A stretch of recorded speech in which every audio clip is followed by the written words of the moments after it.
안녕하세요. 한 아이를 키우고 있는 평범한 40대 주부입니다.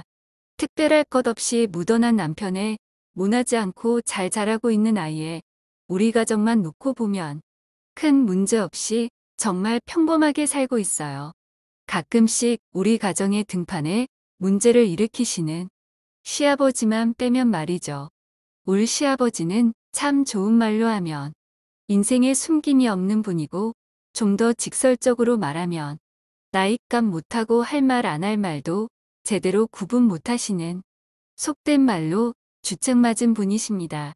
결혼하기 전에는 시댁에 인사 갔을 때 한 번 뵙고 상견례 때 또 한 번 뵈었었는데, 그때까지만 해도 사실 긴가민가 했었습니다.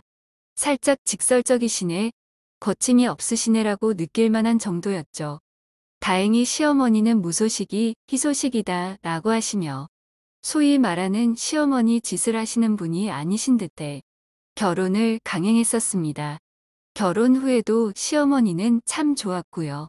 진짜 필요한 일이 아니면 연락도 잘 안 하시고, 심부름이나 할 얘기가 있으면 저보다는 남편한테 얘기하고 해결하시더군요. 신우도 하나 있었는데 젊은 사람이라 그런지 신우처럼 굴기보다는 가끔 남편한테 더 잘하라고 잔소리하거나 어머님한테도 시자짓 하지 말라고 단돌이 하는 것 같더라고요. 주버님이랑 형님도 좋은 분이셨고요. 가끔 술에 취해 밤에 전화하시는 시아버지만 빼면 흠잡을 것 하나 없는 시댁이었어요. 물론 그렇게 느닷없이 전화하시는 아버님 때문에 놀란 적이 많았지만, 그나마도 남편이 대신 받거나 너무 늦은 시간에 전화하시면 못 받거나 안 받는 일이 부지기수였기 때문에 처음엔 그렇게까지 스트레스는 아니었어요. 그러다 결혼 후 첫 명절을 맞아 음식 준비를 하러 갔어요. 시어머니랑 저랑 형님이랑 그때 당시만 해도 결혼하기 전이었던 아가씨랑 넷이 모여 앉아 주방에서 전을 만들고 부치고 있었는데, 혼자 안방에서 낮잠 주무시고 계셨던 시아버지가 나오셨어요. 내가 명절을 맞아 선물을 준비했다. 라는 말과 함께 방에서 손에 모라나름 들고 나오셔서는 저랑 형님, 아가씨한테 나눠주셨어요.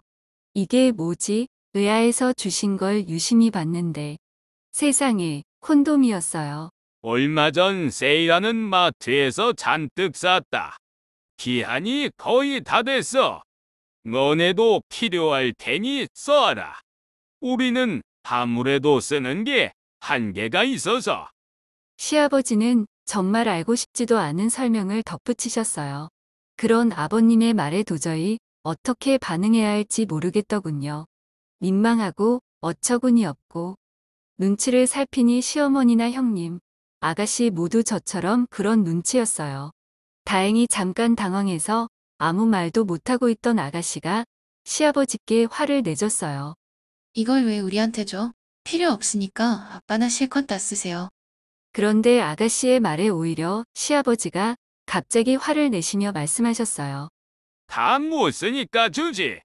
네 엄마랑 이거 다 쓰는 게 어디 쉽냐? 일주일에 한 번도 못 하는구만. 누구 놀리는 것도 아니고. 거침없는 시아버지의 말에 저랑 형님은 자동적으로 고개를 숙였어요.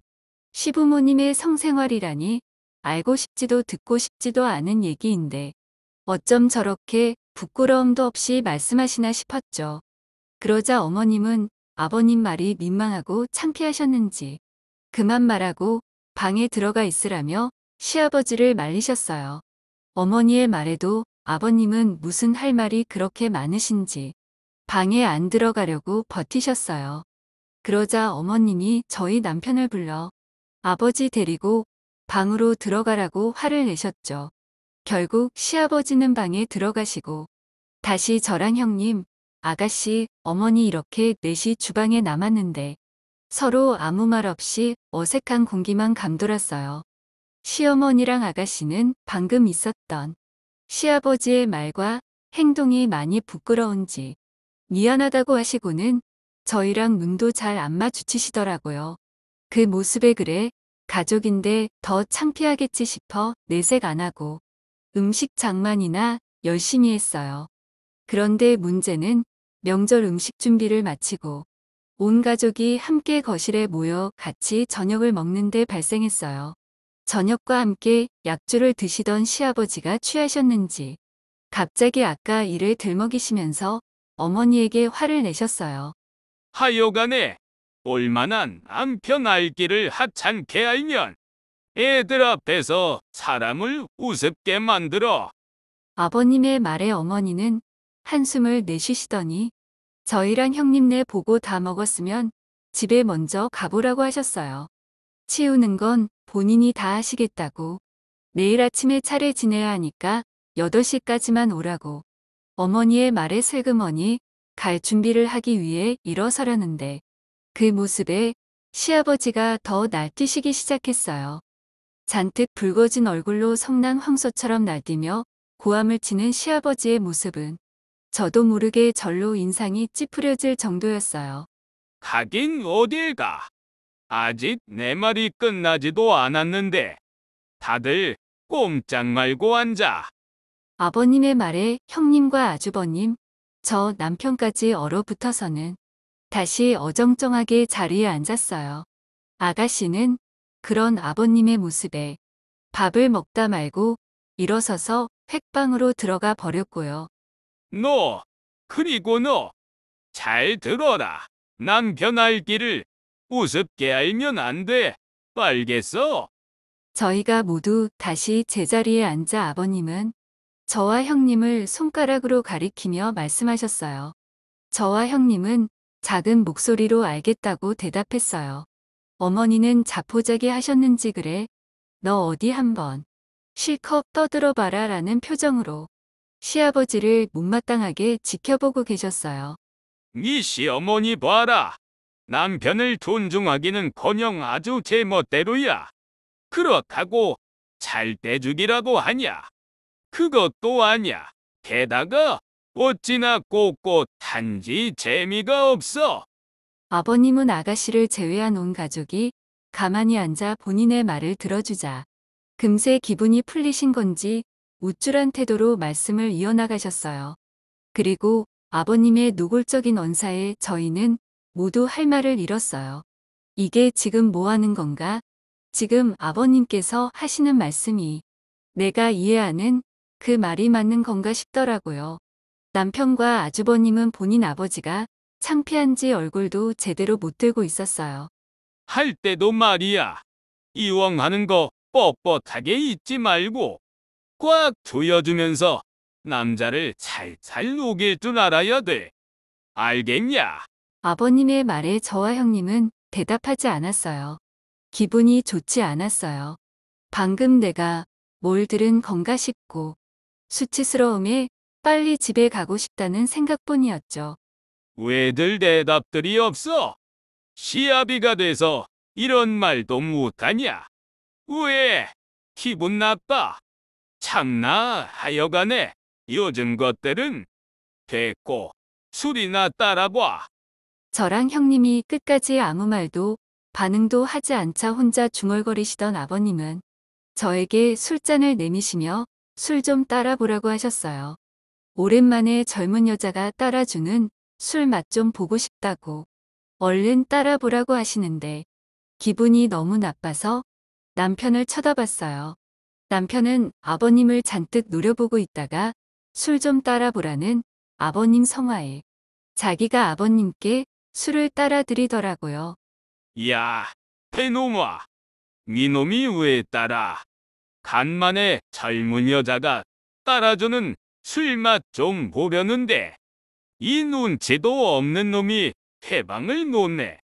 그러자 아버님은 화를 내시며 언성을 높이셨어요. 아버님 말고는 다들 아무 말도 안 하고 잔뜩 굳은 표정으로 앉아 있는데 정말 살얼음판 걷는 기분이었어요. 그리고 가만히 아버님을 지켜보시던 어머님이 말씀하셨어요. 취했으면 괜히 애들 잡고 귀찮게 굴지 말고 들어가 잠이나 자요. 너희들도 됐으니까 이제 집에 가고.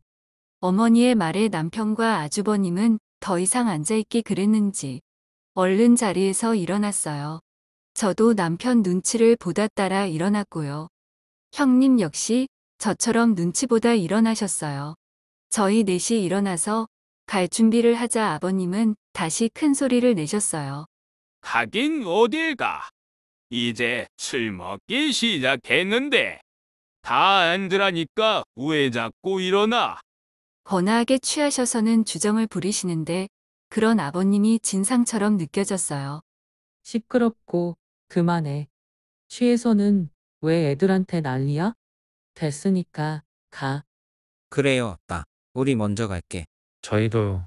어머님은 아버님의 말에도 저희를 보며 신경 쓰지 말고 가라는 듯 손짓하셨어요. 그러자 아주버님과 남편이 얼른 가겠다며 인사를 했어요. 저와 형님 역시 아무 말 없이 인사를 했어요. 그리고 아버님이 뒤에서 뭐라 말씀하시던 짐을 챙겨서 시댁을 나왔어요. 남편은 집으로 돌아오는 길에 차에서 저에게 사과를 했어요. 그래도 아버지가 며느리들 앞에서까지 이러실 줄 몰랐는데 원래도 저렇긴 했지만 오늘은 유난히 더 심했던 것 같다며 아버님에 대해서 살짝 얘기를 해주더라고요. 예전에 아버님이 사업을 하셨는데 그게 잘 안 돼서 집이 어려워졌던 적이 있었다. 그때 외할머니 댁에서 우리 집을 도와주셨는데 그 일 있고 나서 자격지심이 생기신 건지 엄마가 무슨 말씀만 하셔도 자기를 무시한다 하고 가장으로서의 존중받지 못한다고 말하고 다니신다. 성적인 얘기도 내세울 게 없어 그러신 건지는 몰라도 어려서부터 자식들 앞에서도 저렇게 말 못 가리고 자랑처럼 얘기하셨었다. 어쨌든 당신이 그런 얘기를 듣게 해서 너무 미안하다며 거듭 사과를 하는데 그 말을 들으니 오늘 아버님의 행동이나 말이 조금은 납득이 되기도 했고 어찌됐건 남편이 잘못했거나 중간 역할을 잘 못한 건 아니었기 때문에 전 그냥 너무 놀랐다고 말하며 남편의 사과를 받아줬어요. 그날이 제가 결혼하고 처음으로 아버님께 경악한 날이네요. 그나마 다행인 건 명절 이후 시댁에 그렇게 자주 방문하지 않았다는 거예요. 원래도 시댁에 그렇게 자주 가지 않기도 했고 시아버지 때문인지 시어머니도 될 수 있으면 시댁으로 잘 안 부르시더라고요. 시간이 지나면서 저도 아버님에 대한 충격이 조금은 희미해졌어요. 그러다 어머님 생일로 온 가족이 모이게 됐어요. 따로 귀찮게 음식하지 말고 근사한 식당 가서 외식이나 하자는 어머니의 말에 다들 미리 예약해둔 식당으로 모였어요. 식당에 가자 어머님이랑 아가씨만 앉아 있었어요. 아버님은 일이 있으셔서 좀 늦을 것 같다고 하는데 속으로 다행이다 싶었어요. 괜히 밥 먹으면서 또 쓸데없는 얘기하실 것 같아서요. 그래서 모인 사람들끼리 함께 밥을 먹다가 어느 정도 먹었을 때쯤 저는 어머님께 봉투와 함께 생일 선물을 드렸어요. 아가씨도 밑에 뒀던 케이크를 꺼내며 어머니께 봉투를 드렸어요. 아주버님네는 선물을 주시면서 뭔가 할 말이 있다는 듯 쭈뼛쭈뼛 거리시더라고요. 그러더니 갑자기 형님이 아이를 가졌다고 어머니에게 말했죠. 어머니는 그 말에 정말 활짝 웃으시며 최고의 생일 선물이라고 고맙다고 하셨어요. 다들 축하한다며 한마디씩 거드는데 갑자기 식당 문이 열리고 늙는다고 했던 아버님이 들어오셨어요. 순간 화기애애했던 분위기가 금세 조용해졌어요. 뭐야? 다들 네 욕이라도 하고 있던 거야. 왜 나오니까 조용해져들? 갑자기 분위기가 싸해지자 민망하셨는지 아버님은 농담처럼 말을 건네셨어요. 다행히 형님이 얼른 아니라고 어서 들어오시라고 아버님께 말했어요. 아버님은 헛기침을 하시며 어머님 옆에 앉으셨어요. 어머님은 아버님이 오시자 다시 표정이 안 좋아지셨어요. 오늘도 피곤해질 것 같다는 기색이 역력하셨어요. 그리고 자리에 앉은 아버님은 바로 어머니에게 선물을 건네셨어요. 자, 이거 야관문의야. 이게 남자한테나 여자한테 아주 좋대. 혼자 이상한 웃음을 지으시며 어머니에게 야관문주를 건네시는데 왠지 밀려드는 불길한 예감에 저는 살짝 고개를 돌렸어요. 어머니는 괜한 분란 만들지 말자 싶으셨는지 고맙다며 얼른 아버님의 선물을 받으시고는 다시 형님 쪽을 바라보며 말씀을 이어나가셨어요. 그래. 얼마나 된 거야? 이제 3달 좀 됐어요. 병원에서도 다행히 안정기에 접어들었다 하더라고요. 잘 됐네. 좋은 소식이다. 이제 나도 곧 손주 보겠네. 형님과 어머님의 대화에 가만히 듣고 계시던 아버님이 갑자기 입을 여셨어요. 너희 애 가졌냐? 아버님의 말에 아주버님은 고개를 끄덕이며 그렇게 됐다고 말씀하셨어요. 그러자 아버님 역시 기쁘신지 웃으시며 축하한다고 하시더라고요. 저는 속으로 다행이다. 아버님도 이럴 땐 정상인 같으시네. 라고 생각하며 긴장했던 마음을 풀었어요. 그런데 그 마음도 잠시 갑자기 아버님이 형님을 보며 말씀하셨어요. 근데 너 그렇게 가슴통이 작아서 애 밥은 먹이겠냐? 아버님의 말에 순간 온 가족이 얼어붙었어요. 형님은 아버님의 말에 정말 당황하고 놀랐는지 아무 말도 못하고 있다가 아주버님을 보시더라고요. 저 역시 너무 놀라 남편을 바라봤어요. 아주버님은 아버님의 말에 표정이 어두워져서는 그게 대체 무슨 말이냐며 신경 쓸 거 없다고 차갑게 말씀하시더군요. 그러자 아버님은 그 말에 기분이 상하셨는지 신경을 써야지. 내가 할애비인데 어떻게 신경을 안 써? 라고 말씀하시며 화를 내셨어요. 내가 처음에 결혼한다고 너희 인사 왔을 때부터 걱정했었어. 제 젖가슴이 저렇게 작아서 어디에 쓰겠나 하고. 그나마 둘째 얘는 첫째 얘보다는 좀 크긴 하지만 얘도 작은 건 왜 한 가지야. 그러다 나중에 젖 안 나와서 애 굶기면 어떻게 하냐. 그리고 날벼락은 저에게도 떨어졌어요. 갑자기 저에게도 가슴이 작다며 걱정된다는 듯 말하시는데 당황스럽고 어이가 없었어요. 아빠, 그만 좀 해요.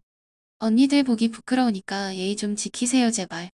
그러자 가만히 듣고 앉아있던 아가씨가 더는 참기 어려웠는지 아버님을 보며 정말 애원하듯 말했어요. 그리고 어머님 역시 아가씨의 말에 한마디 거들었어요. 그래. 애들 보기 부끄러우니까 제발 할 말 안 할 말 좀 가려서 해. 어머니까지 그렇게 말씀하시자 아버님은 얼굴이 붉어지셔서는 내가 시아버지가 돼서 애들한테 그런 말도 못하냐며 갑자기 또 언성을 높이시는데 결국 그날 어머니의 생일도 아버님 덕분에 안 좋게 끝났어요. 그 일이 있고 나서는 아버님과 되도록 더 마주치지 말자 생각하게 되더라고요. 무슨 말만 해도 성적인 얘기로 빠지거나 자기를 무시한다고 삐뚤게 받아들이시는 아버님이 부담스럽고 싫었거든요. 그리고 얼마 안 있어서 저도 형님처럼 임신을 하게 됐어요. 처음엔 남편이랑 같이 시댁에 가서 알릴까 하다가 아버님이 또 이상한 말씀을 하실 것 같아 그냥 어머님에게만 따로 전화로 말씀드렸어요. 다행히 어머니도 제 마음을 이해하셨는지 축하한다고 하시며 자세한 얘기는 나중에 나누자고 하시더라고요. 시아버지는 참 개념 없이 말을 막 하시는 분인데 그래도 시어머니라도 좋은 분이셔서 다행이다 싶었어요. 그 후에 얼마 지나지 않아 형님이 출산하셨다는 소식을 듣게 됐어요. 그래서 시부모님과 함께 병원으로 면회를 갔는데 아버님이 조금 불러 나온 제 배를 보고 좀 놀란 듯 보시더라고요. 아마도 어머니가 제가 임신했다는 얘기를 따로 안 하신 것 같았어요. 그래서 괘씸하다는 듯 저를 보며 왜 임신했다고 본인한테는 연락 안 했냐고 살짝 화를 내셨는데 임신한 몸이라 그런지 다행히 크게 언성은 안 높이셨어요. 그리고는 갑자기 느닷없이 제 배를 만져보시더니 6개월 치곤 많이 나왔네 하시더군요. 갑작스러운 아버님의 행동에 너무 놀라고 기분이 나빴는데 우선은 형님 면회 가는 게 급하겠다 싶어 그냥 넘어갔어요. 그리고 형님을 만나러 갔는데 하필 저희가 간 시간이 아이 모유 시간과 겹치게 됐어요. 그래서 형님이 수유실에 다녀오겠다고 여기서 좀 기다리고 계시라고 했는데 아버님이 본인도 같이 가고 싶다며 따라가고 싶다고 하시더라고요. 본인 손주가 모유 먹는 걸 꼭 본인 두 눈으로 보고 싶으시다며.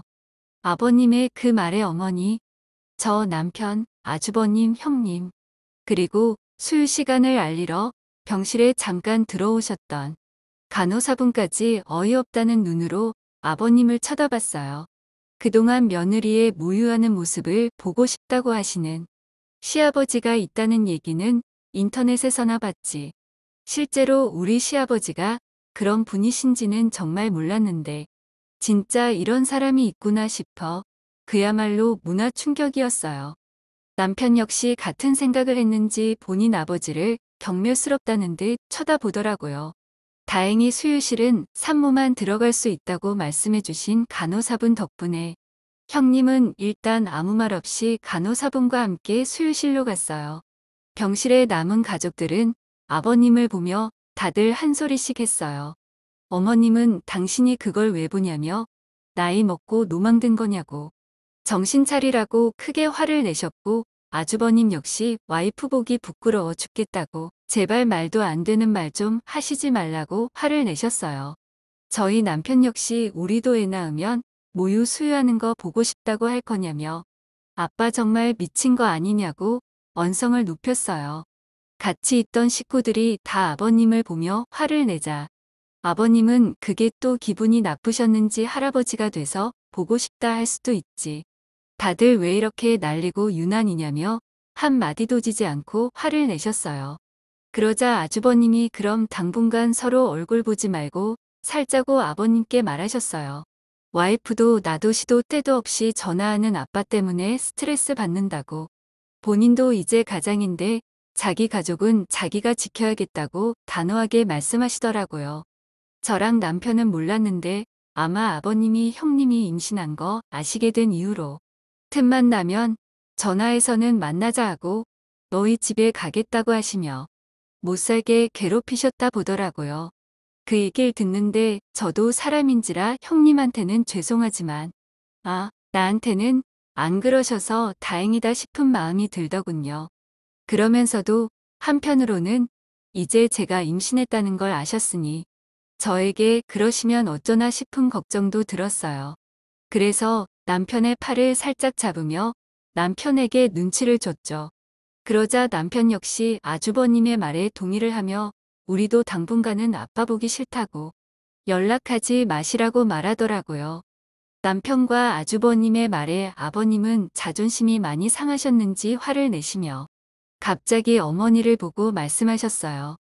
당신은 대체 이놈들을 어떻게 키운 거야? 당신이 나를 맨날 무시하니까 얘들도 이러지. 어떻게 감히 나한테 연락하지 말라는 둥, 인연을 끊자는 둥, 그런 말을 내뱉어. 갑자기 불똥이 어머니한테 튀자 어머니는 아버지의 그런 말이 어이가 없으셨는지 지지 않고 말씀하셨어요. 당신이 아버지답게 행동했으면 얘들이 이러겠어? 부끄러운 줄 좀 알아. 그리고 제발 내가 당신을 무시한다는 그 이상한 자격지심 좀 버리고 나도 이제는 정말이지 당신 반납하고 싶어. 하시는데 아버님은 끝까지 어머니에게 지고 싶지 않으셨는지 어머니의 말꼬리를 잡고 늘어지시며 고집을 부리시더라고요. 결국 그날 태어난 아이 얼굴도 제대로 못 보고 집으로 왔어요. 그리고 그날 이후로 한 번 더 아버님과 전화로 대판 붙은 남편은 본인과 제 폰에서 시아버지 번호를 차단해버렸어요. 아주버님 네 역시 저희랑 비슷한 시기에 아버님과 싸우고 연을 끊은 모양이더라고요. 그래도 어머니랑은 꾸준히 연락도 하고 따로 밖에서 만나기도 하고 했어요. 그러다 한날 어머니가 집 근처에 볼 일이 있어 잠깐 나왔는데 시간 괜찮으면 만나자고 연락하셨어요. 마침 산달이 다 돼서 집에서 할 일 없이 쉬고 있던 저는 그냥 집으로 오시라 해서 어머니랑 만났는데 어머니가 아버님 소식을 전해주시더라고요. 너희 시아버지 연락 없지? 한동안 집에서 뭐만 하면 자기 잘났다고 시비 걸고 소리치더니 얼마 전에 아침에 일어났는데 입이 삐뚤어져 있더라. 내가 그거 보고 얼마나 웃었는지. 아버님이 구안화사가 왔다는 얘기였어요. 그 말을 듣고 혹시 품 오시거나 뇌 쪽에 이상 생기신 거냐 물으니 그건 아니고 병원에서 들으니 날이 춥거나 스트레스 받거나 하면 급성으로 생길 수 있다 했다고 크게 걱정할 거 없다고 하시더라고요. 그러시면서 맨날 하고 싶은 말 가리지도 않고 다 하는 사람이 스트레스는 무슨 스트레스인지 이해가 안 간다고. 그래도 요즘 그것 때문에 말도 제대로 못하고 아주 조용히 지낸다고. 덕분에 살 만난다 하시는데 이걸 기뻐해야 할지 슬퍼해야 할지 좀 헷갈리더라고요.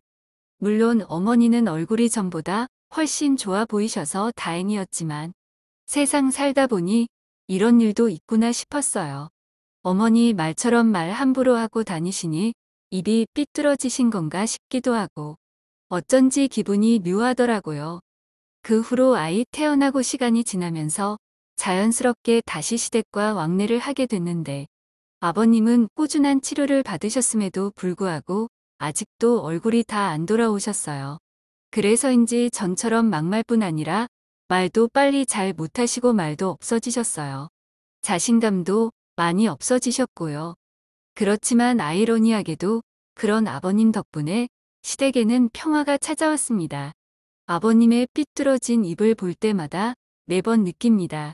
진짜 입 조심하며 살아야겠다는 거려.